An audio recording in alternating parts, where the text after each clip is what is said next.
본문 말씀을 보도하시겠습니다. 사도행전 16장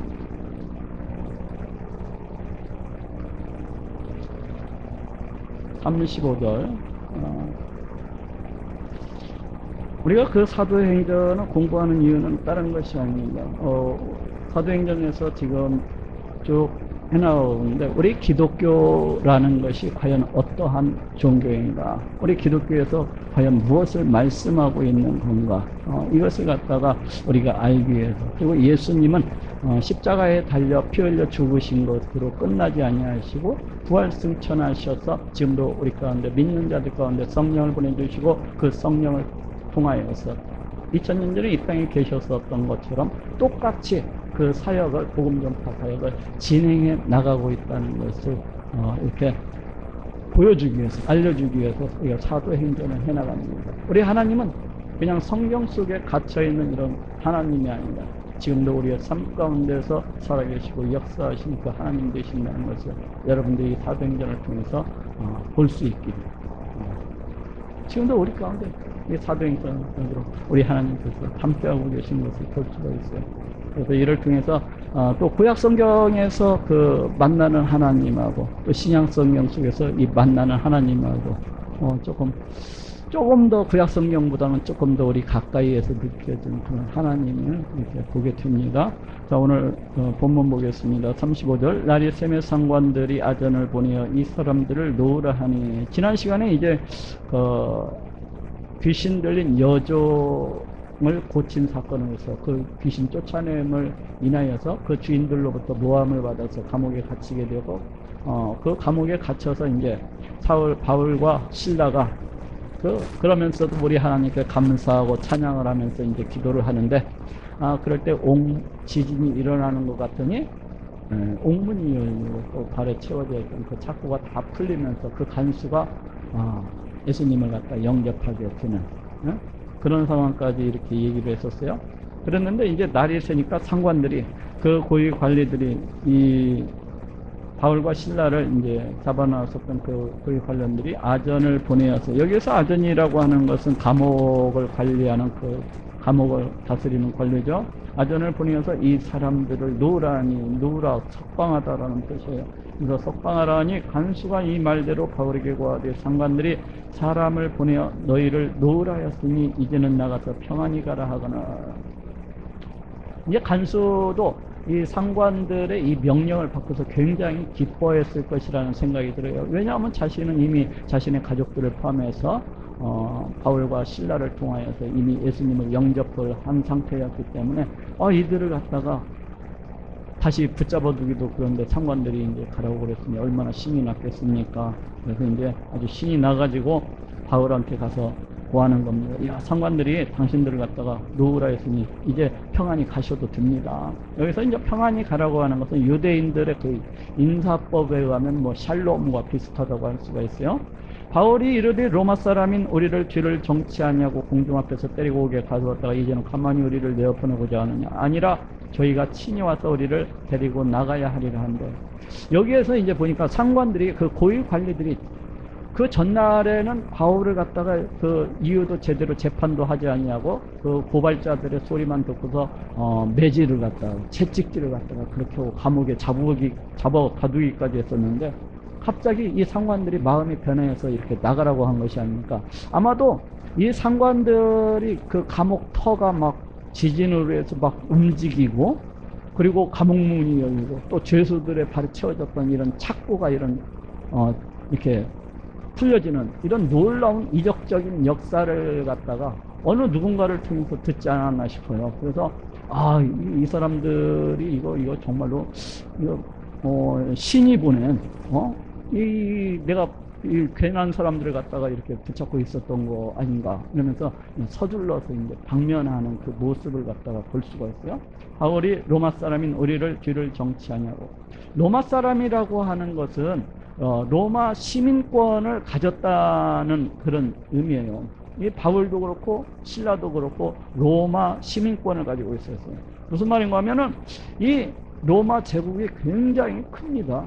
그런데 특별히 로마 시민권을 가지고 있는 사람들이 있었어요. 뭐 전쟁에 나가서 공을 세운다든지, 아니면은 돈이 많아가지고 로마 시민권을 갖다가 이렇게 사기도 하고, 이렇게 해서 대다수 노예들이 많았던 그 시대에 이 로마 시민권을 가지고 있는 사람들은 특별한 처우를 갖다가, 특별한 대우를 갖다가 이렇게 받았어요. 어느 로마 제국이면 어느 곳이든지 자유롭게 돌아다닐 수가 있었어요. 이 시민권을 가지면. 또 그리고 지방에 가서도 지방법의 적용을 받지 아니하고 자신이 본인의 동의가 있어야만이 지방법이 그 사람을 갖다가, 로마 시민권 가진 사람을 갖다가 재판을 걸 수도 있고 처형을 할 수가 있는데, 이 재판을 당하는 사람이 나는 당신들의 재판 받기 싫다, 나 황제한테 재판을 받을 테니까 가이사한테 보내주라, 이렇게 하면은 지방법은 그 사람을 갖다 손댈 수가 없었어요. 그래서 로마 황제한테 이렇게 파송을 다시 이렇게 로마 황제에 가서 재판을 받게 하는 것을 볼 수 있어요. 저쪽 한번 찾아봅시다. 사도행전 22장 24절에서 29절. 사도행전 22장 24절에서 29절까지, 24절에서 여기 이제 바울이 그 제3차 전도 여행을 마치고 예루살렘에 왔다가 체포되어 가지고 이제 그 재판을 이제 받게 되니까, 이제 바울이 그럽니다. 나 여기 지방법 여기에서 말고 나 가이사한테 재판을 받았다니까 그쪽에 보내달라 하는 이제 그런 내용이거든요. 천부장이 바울을 영문으로 데려가라 명하고 저희가 무슨 일로 그를 대하여 떠드날고자 채찍질하며 신문하라 한데, 가죽줄로 바울을 매니 바울이 곁에 섰는 백부장들을 이르러 너희가 로마 사람 된 저를, 그러니까 자기가 로마 시민권을 갖고 있다는 겁니다. 로마 사람 된 자를 죄도 정치하냐고 재판도 하지 않냐고 채찍질할 수 있느냐 하니, 백부장이 듣고 가서 천부장에게 전하여 가로되 어찌하려 하느냐, 이는 로마 사람이라 하니, 즉 로마 시민권을 갖고 있다는 거예요. 그러니까 천부장이 와서 바울에게 말하되 네가 로마 사람이냐, 내게 말하되 가로되 그러하다. 천부장이 대답하되 나는 돈을 많이 들여서 이 시민권을 얻었노라. 바울이 가로되 나는 나면서부터라 하니, 그러니까 아무도 바울의 아버지가 그 어떤 군인으로서 어떤 공로를 갖다 이렇게 세워가지고 시민권을 그 가정이 갖고 있었던 것 같아요. 근데 바울은 나면서부터 그 로마 시민권, 그 신분을 갖다 갖고 있었다는 거죠. 신문하던 사람들이 곧 그에게서 물러가고 천부장도 그가 로마 사람인 줄 알고 또는 그 결박한 것을 인하여 두려워하니라. 그러니까 로마 시민권을 갖고 있는 사람인데 자기가 그 죄도 정치하냐고 재판도 하지 않냐고 결박을 하고 감옥에 갇히고 이런 것은 다 위법이거든요. 자체 로마 정부로부터 문책을 당할 수가 있는 그런 상황이었기 때문에 여기에서도 이제 천부장이 이렇게 두려워하는 것을 볼 수가 있습니다. 바울이 로마 시민권 갖고 있는 것을 인하여서. 그런데 이제 사도행전 16장으로 다시 돌아와 봅시다.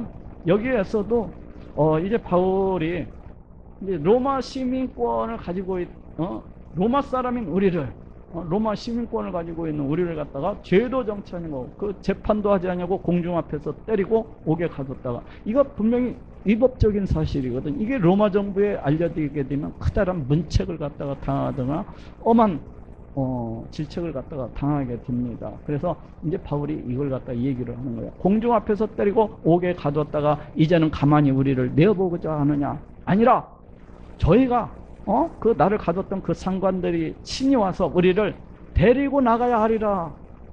데리고 나가야 하리라 한데, 야, 기와임은 그 전날 매로 때리기 전에 감옥에 갇히기 전에 이 얘기를 갖다 했으면은 그 죽도록 매를 맞지 아니했을 수도 있을 것 같은데, 이거 이제 일이 다 커진 다음에 지금 자기 신분을 갖다가 드러내면서, 야, 너네들 지금 로마 사람인 나를 갖다 이렇게 대우하고 너네들이 지금 온전할 줄 알아? 막 이렇게 하니까 이 사람들이 이제 큰일 났습니다. 자칫하면 로마 정부에 알려지면 큰 문책을 당하게 되고 자칫하면은 자기 옷 벗게 생긴 거야. 저희가 와서 친히 와서 우리를 데리고 나가야 하리라 한데, 여기 와서 굳이 이 바울이 이걸 갖다가 밝히고 있는 것은 이제 빌립보 이 교회가 이제 막 태동이 되었지 않습니까? 지금 여기 누가도 있고, 누가 어찌 보면은 그 고향 사람들도 있을 것이고, 누가의 가족들도 있을 거고, 루디아 또 그 간수 가족들, 이런 사람들이 있는데 이제 믿음이 막 자라기 시작한 사람들인데, 자칫하면은 이 상관이 누굽니까? 이 고위 관리들의 어떤 간섭을 받을 수도 있고, 압박을 받을 수도 있고, 자칫하면 핍박이 들어올 수도 있고, 그러니까 아무래도 바울이 그런 방책을 미리 치는 것이 아닌가. 너희들 우리 함부로 건들지 마.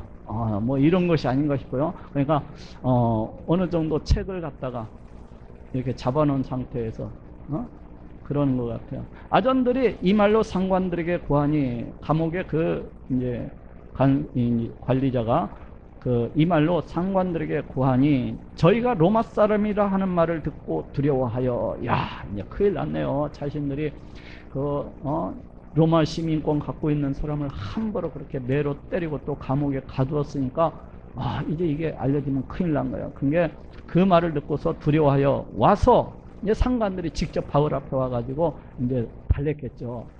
권하여 데리고 나가 성에서 떠나기를 청하니, 이제 상관들이 와서 이제 여기가 잘못했다. 그러니까 너네들 조용히 이렇게 좀 떠나달라 이렇게 간청을 한 것 같아요. 두 사람이 옥에 써나가 루디아의 집에 들어가서, 이 루디아가 자주 옷감 장사잖아요. 그래서 이게 빌립보 교회의 이제 전신이라고 할 수가 있는데, 가정집 교회죠. 거기에 이제 들어가서 형제들이라고 하는 것은 이제 새롭게 우리 예수 그리스도를 믿기 시작한 그 기독교인들을 만나보고 위로하고 가니라.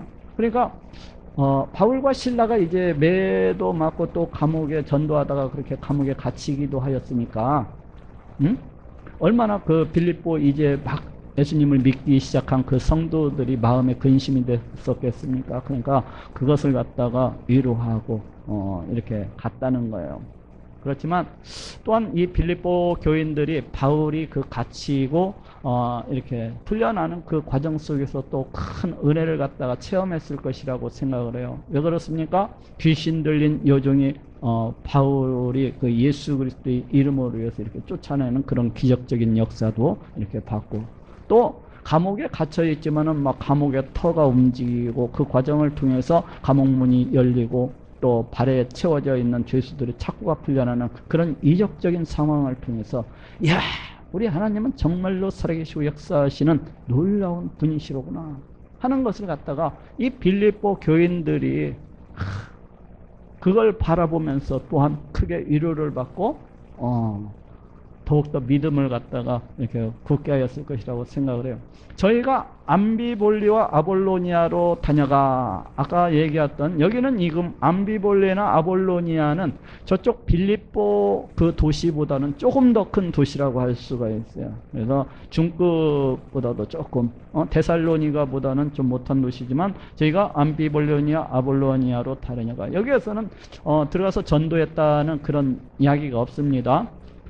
데살로니가에 이르니, 우리 신약 성경에 보면은 그 데살로니가 전서, 데살로니가 후서, 그것이 있는데 바로 그 지방입니다. 여기가 데살로니가에 이르니 거기 유대인의 회당이 있는지라. 이 데살로니가 마케도니아 지방의 그때 당시 이제 수도였지 않습니까? 인구도 20만 명이나 되는 그런 상당히 큰 도시라고 할 수가 있는데, 아무래도 이렇게 큰 도시다 보니까 많은 유대인들이 몰려 살았던 것 같아요. 유대인들은 10명 이상만 되면은 이제 회당을 세우고 그 회당에서 우리 하나님을 예배하고 하나님의 말씀도 이렇게 듣고 그랬는데, 이제 여기에도 유대인들이 이제 회당이 있다는 거예요. 그러니까 많은 유대인들이 살았었다는 것을 알 수가 있어요. 바울이 자기의 규례대로, 여기에서 규례라고 하는 것은 뭐 습관, 버릇, 이런 뜻을 갖고 있어요. 그래서 바울이 자기의 습관대로, 바울이 지금 1차 전도 여행지에서도 보는데 비시디아, 안디옥이나 이고니아, 루스드라 이런 데서 이렇게 전도하는 모습을 보면 어떻게 합니까?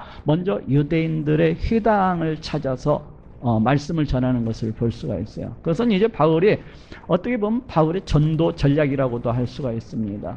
자기 동족 유대인을 통해서 그 지방에 살고 있는 이방인들을 갖다가 전도하고자 하는 그 바울의 어떻게 보면 전도 전략이라고 하는 거예요.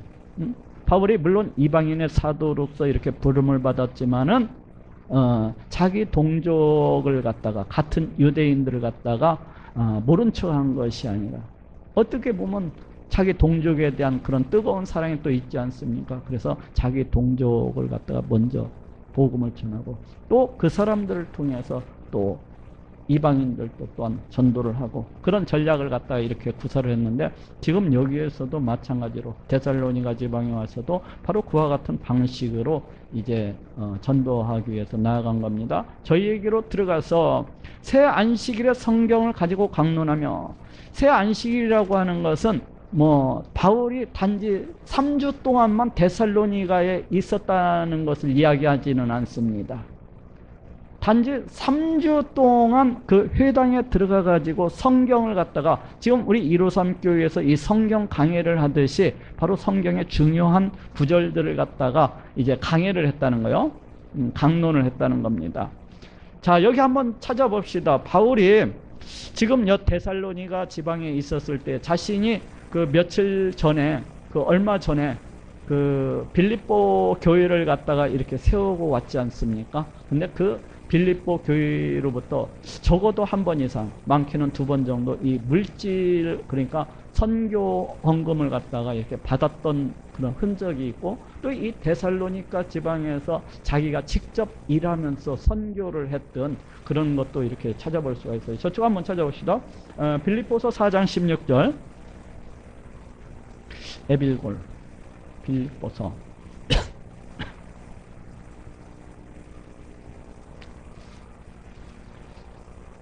빌립보서 4장 16절 신약성경 322페이지 쪽에 있습니다.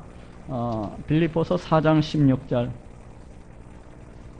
322페이지 쪽에 있어요. 여기 보니까 데살로니가에 있을 때에도 너희가 한 번, 2번 나의 쓸 것을 보내었도다.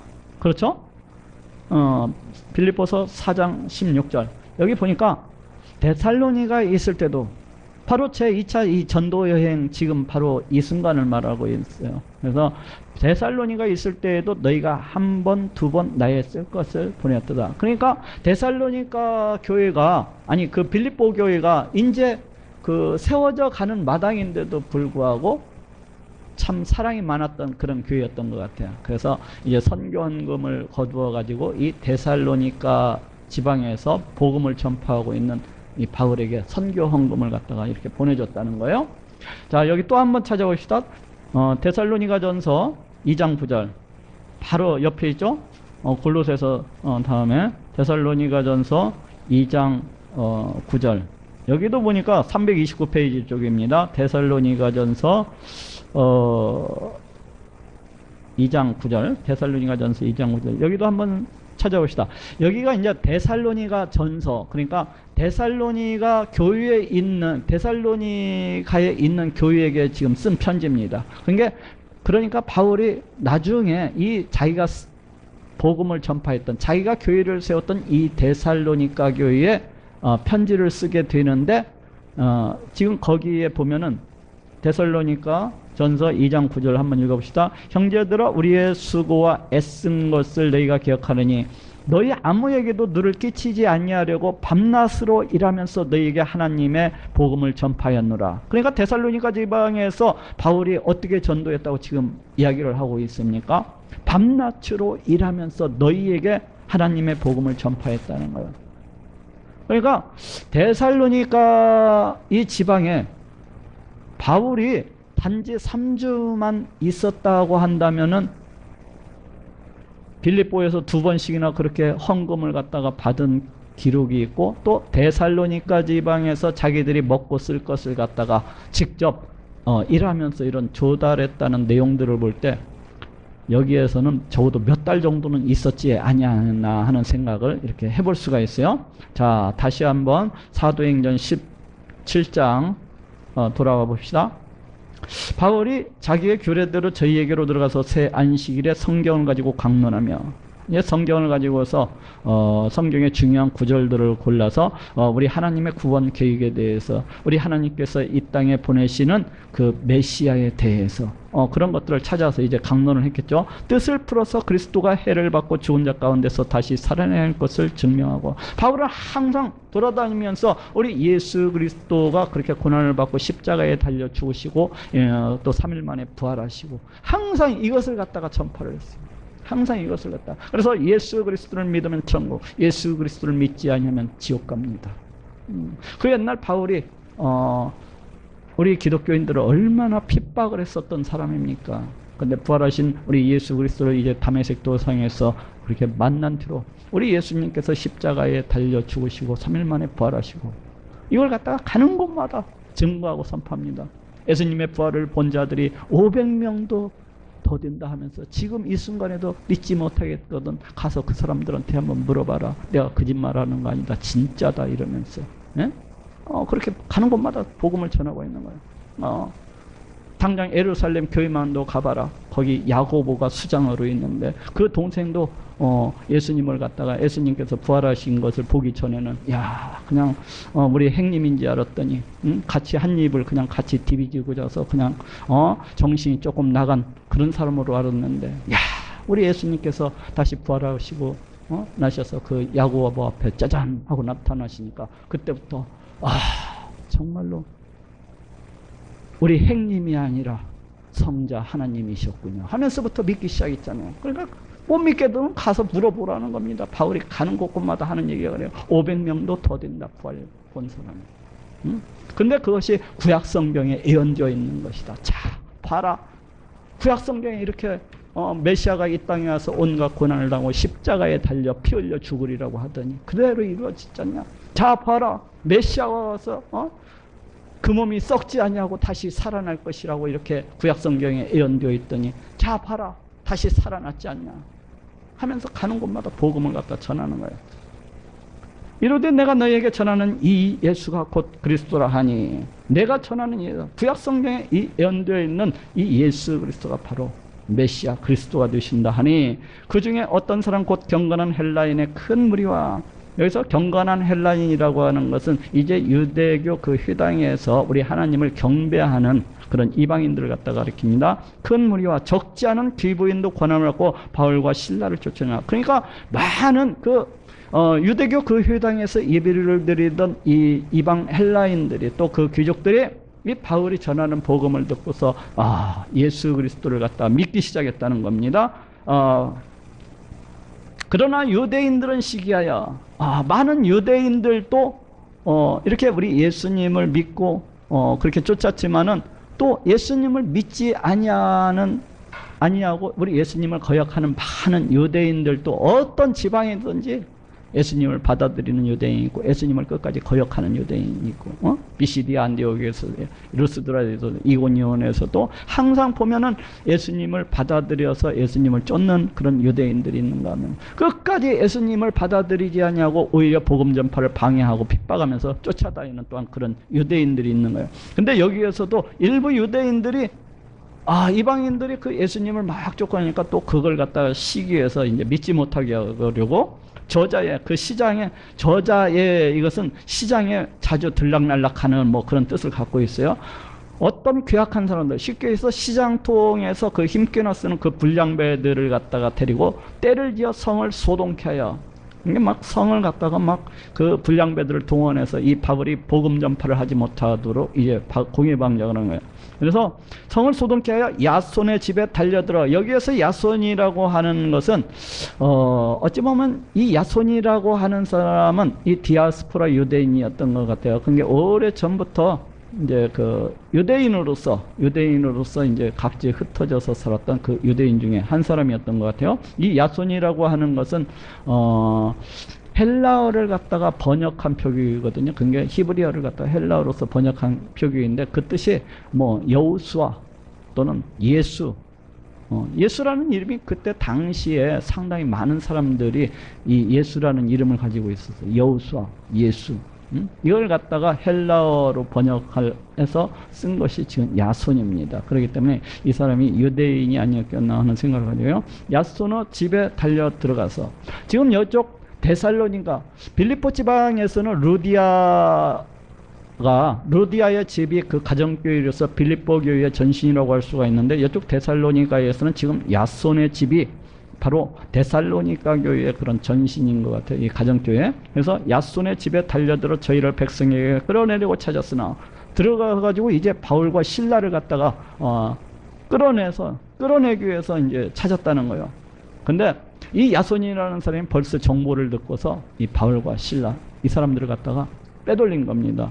발견치 못하면 야손과 및 형제를 끌고, 야손과 그 기독교인들을, 몇몇 기독교인들을 끌고 읍장들 앞에 가서, 여기서 읍장들이라고 하는 것은 데살로니가 지방의 그 행정관들이라고 할 수가 있어요. 그때 당시에는 이제 각 자유도시에, 로마가 다스리는 그 각 자유도시에 이 읍장들이 있었는데, 이 데살로니가 지방에는 5명의 읍장들이 이렇게 있었어요. 오늘날로는 뭐 부총장 정도가 되는 것 같아요. 이렇게 있어가지고 그 읍장들 앞에 가서 소리 질러 가로되 천하를 어지럽게 하던 이 사람들이 여기도 이름에, 야, 천하를, 여기서 천하라고 하는 것은 로마 제국 전체를 갖다가 가리키는 말입니다. 이 로마 제국 전체를 어지럽게 하던 이 사람들, 그러니까 여기 말고 또 다른 곳에서도 유대인들이 이 로마 제국을 갖다가 어지럽혔다는 것을 알 수가 있어요. 그렇죠? 이것이 무슨 말인가 하면은 AD 49년경에 로마에서 그 유대인 폭동이 일어납니다. 로마에서. 그것이 이제 일설에 의하면은 뭐 유대인들과, 그러니까 유대교를 신봉하는 그 유대인들과 우리 기독교인들 간의 어떤 다툼이었다, 뭐 이렇게 얘기를 하기도 해요. 그리고 또 하나는 이제 우리 그 유대인이 됐던 우리 기독교인이 됐던 황제 숭배를 갖다가 거절을 하지 않습니까? 근데 그때 당시에 글라우디오 황제는 황제 숭배를 갖다 로마 제국 내에 이렇게 선포를 하고 권장을 했어요. 근데 기독교인들과 이 유대인들은 그 황제 숭배를 갖다가 거절을 하고 거역을 하니까 쫓아냈다는 얘기도 있어요. 그래서 AD 49년에 유대인 로마 추방령이 갖다가 이제 이루어집니다. 그래서 모든 유대인들이 로마시에서 추방을 당해서 로마 제국 각지 이렇게 흩어지게 되는데, 이제 그러한 소문이 로마 제국 전체 가운데 이렇게 퍼졌겠죠. 그러니까 여기에서도 이제 그 얘기를 하는 것 같아요. 천하를 어지럽게 하던 이 사람들이, 그 유대인들이 여기도 이름에, 지금 그 얘기를 하고 있는 겁니다. 여기에도 이르렀다는 겁니다. 이때 당시만 해도 기독교가 아직 널리 전파가 되지 아니한 상태였기 때문에 이때만 해도 그냥 기독교는 유대교의 어떤 한 분파처럼 로마 시대 사람들은 이때 당시만 해도 그렇게 생각을 갖다가 이렇게 하고 있었기 때문에 그 유대인들과 이 기독교인들을 갖다가 같이 이렇게 동급 취급을 하고 있는 것을 여기서 볼 수가 있습니다. 그래서 천하를 어지럽게 하던 이것은 AD 49년경에 있었던 그 유대인들의 로마 추방령을 갖다가 가리키고 있는 그런 사건입니다. 어쨌거나 바울이 전도지를 갖다가 전도 여행을 하는 데 있어서 우리 하나님께서 그 발걸음을 갖다가 주장하시고 인도를 갖다가 하시는 것을 이렇게 볼 수가 있지만, 많은 이적과 많은 기적들이 일어나는 것을 볼 수가 있지만, 더불어서 또한 많은 고난과 환난과 핍박과 매맞음과 이러한 것들이 또한 이렇게 같이 따라다니는 것을 이렇게 볼 수가 있습니다. 그런데도 우리 하나님께서 그 모든 것들을 이렇게 다 허락을 하시고, 어떻게 보면은 있던 고난과 핍박과 이러한 순교들을 통해서 우리 기독교가 얼마나 참 종교인가, 이런 것을 갖다가 되레 이렇게 증거하고 나타내는 것이 아닌가 하는 생각을 하게 됩니다. 자, 오늘은 여기까지 하도록 하겠습니다.